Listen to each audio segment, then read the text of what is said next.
I'm great. Thank you very much for being here. We were watching clips today from Storm of the Century. Yeah. There's a lot of scary stuff. This is a... You know the scariest thing about it? What? We have to finish up against ER. You go up against ER on the last night? Last night, yeah. Oh, man. Sorry. That won't go well for you, you see. This is an interesting thing, though. You've combined... It's a combo platter of horror. Yeah, there's a storm. A horrible storm, a storm that only comes once a century. Just before the storm hits, this homicidal creature shows up, and so he's there, the storm is there, and it's kind of a combo thing, but that's what good horror is. It's kind of a peanut butter cup. You've got your... Horror is a peanut butter cup. You've got your chocolate. Yeah. You've got your peanut butter. And they're both good, but when you add them together, you've got a whole new taste treat. See what I'm saying? You're going to get a lot of these from the Reese's Company now. Yeah, no, that's okay. Right. You've done this before then? You've combined scary elements, or you've thought about combining, like, scary things? Yeah. Usually, you have to take a couple of things that are not related ordinarily. For instance, one thing that I haven't done yet, but I do have the copyright on this, okay? If you're thinking about it... People in the audience were already starting to write this down. Yeah. Well, I'm terrified of flying. You know, the last time we talked about the Langoliers because I'm really terrified of flying, and I'm also terrified of rats. So I thought of this story called "The Rats Are Loose on Flight 62." Okay. And now wait. Yeah. I thought for a second you were going to say rat pilot. Yeah. That's what I thought, too. They were, like, piloting the thing. Rat pilot. Yeah. It's like, I'll go up and check on the pilot and see how he's doing. Squeeze, squeeze, squeeze. No! That sounds like an NBC miniseries. Yeah.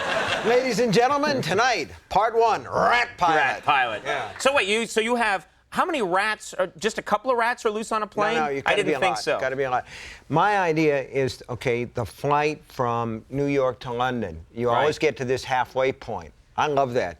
The guy comes on the intercom and he goes, "We're at the halfway point, halfway between New York and London." And I'm thinking, I don't want to hear this because there's no way back. This thing has to go now because it doesn't matter whether you turn around. So you get to the halfway point. You'd be a fun guy to sit next to on a plane. I am. Did you hear that? Yeah, right. We're going down, man. What's that out there on the wing?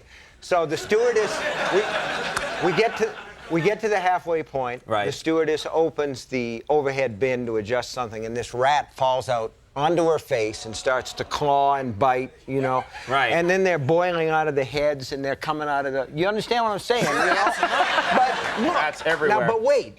That's the rats. But Right. at the same time, severe turbulence. You understand what I'm saying? Who cares about turbulence when there's a rat sucking your skull through your face, Because you know? the rats get nauseated and start puking. Yeah. There you go. I'm not buying it. I'm not buying it. But it would work. You know, half of these things sound like jokes until I get a hold of them. Right. You know, and the idea is you kind of twist it. Well, you know, it is funny because I was thinking about that today. You have actually accomplished things that I wouldn't think were possible because sometimes you start off with saying, okay, it's a horror story about a really good-looking 1950s car. Yeah, and you think it's such an innocent... Or a St. Bernard dogs. Exactly. Who could appear at the Westminster Dog Show on any night. Right. First you win the blue ribbon, then you eat the judges. Well, is there anything, I was curious, is there any object that you, Stephen... I like that, actually, I like that. What, a dog show thing? Yeah. All right, but I get some of the profit. That'll hold up in court. Right. I get to judge. Is there anything that's just too innocent that even Stephen King, like a lazy boy chair, could you make a horror story about a lazy boy chair? Sure. How? I mean, it's just a nice lazy boy, so comfortable. What could possibly go wrong? Are you serious? Do you want me to tell you? Try, yeah. Well, the thing is, you get in it and you kick back and you discover that you just can't get out because it's really little by little sucking you into another dimension where the rats are loose. Right, yeah. Puking. Yeah, So, yeah. You see? Eating Reese's Cups. That's right. What about that blue down comforter? Well, That's the one. You just can't do anything about. You have to keep in mind the way that down takes in the germs. I mean, the germs are in there. They're growing to the size of land turtles, and you're sleeping in there. They're up your nose, they're down your throat, and there are other places where they're crawling up, too. All right, why? You understand what I'm saying? I understand completely what you're saying. Okay, we don't need to go into it. I've stayed in that motel. But because it's my job, we could go into it. Yeah. Right. Have you ever, you write a lot about the unknown, the supernatural. Have you, Stephen King, ever seen a ghost in your life? Yeah, but you don't want to hear that story. Yes, I do. Come on. Have you seen a ghost?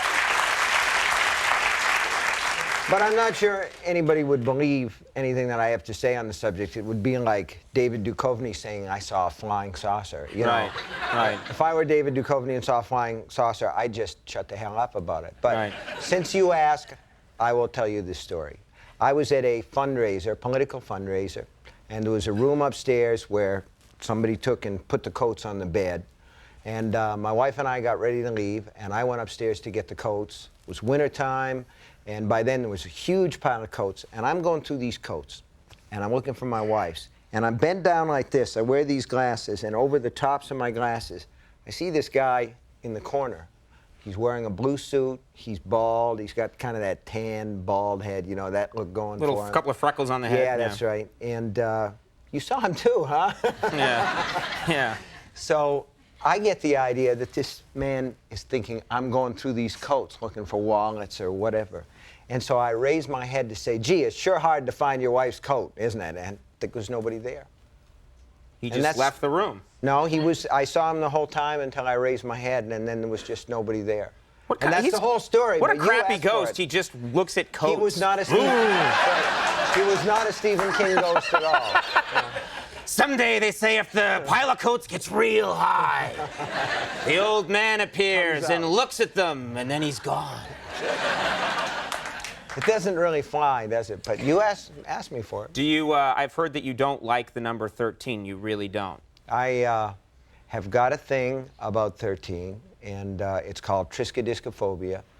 And it isn't just being afraid of the number 13, not wanting to stay on the 13th floor in a hotel. You can't stay on the 14th floor either because, you know, they call it the 14th, but we know it's the 13th. Because they can skip the number on the elevator, but that doesn't mean the floor is not there. And then, you know... They could have put the 13th on the 18th floor. No, it You can't stay in any buildings anymore. No, it doesn't work. Don't get me going. Don't get me started. Okay? Okay, I'm sorry. Don't look at me that way. You can't... What way is that? Oh, I'm scared now. So you can't stay in a... Such a wuss. I don't believe it. You're just figuring that out now? So you won't stay on the 14th floor. What other floors won't you stay on? Well, no, that's the only one. You can't stay on the 14th because it's really the 13th. You're trying to confuse me, but I've been, you know, I know about 13.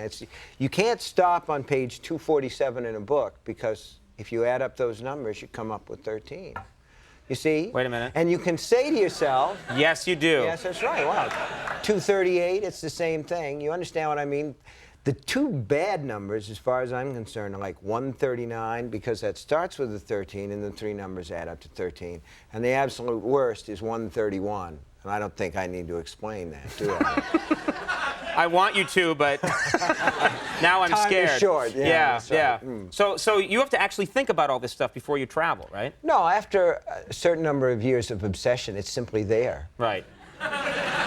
Well, a healthy approach. A healthy approach, yeah. Well, I got to mention Stephen King's Storm of the Century, which, as I said, we were looking at earlier today. It looks very frightening. Airs February 14th, 15th, and the 18th from 9 to 11 on ABC. It absolutely does, and I'm telling you what, ER doesn't scare me. Yeah. Why don't you say that to Gloria Rubin? She'll be out here in a second. I also should mention the novelization is in bookstores right now. People Absolutely. should check that out. And how many books was it again? 8 gillion? Is that many how you've sold? 8 gillion is right, yeah. That's a number you're not afraid of. Stephen King, thanks for coming. Thank you. Stephen King, everybody. We'll take a break. We'll be right back. More dogs from the Westminster Dog Show.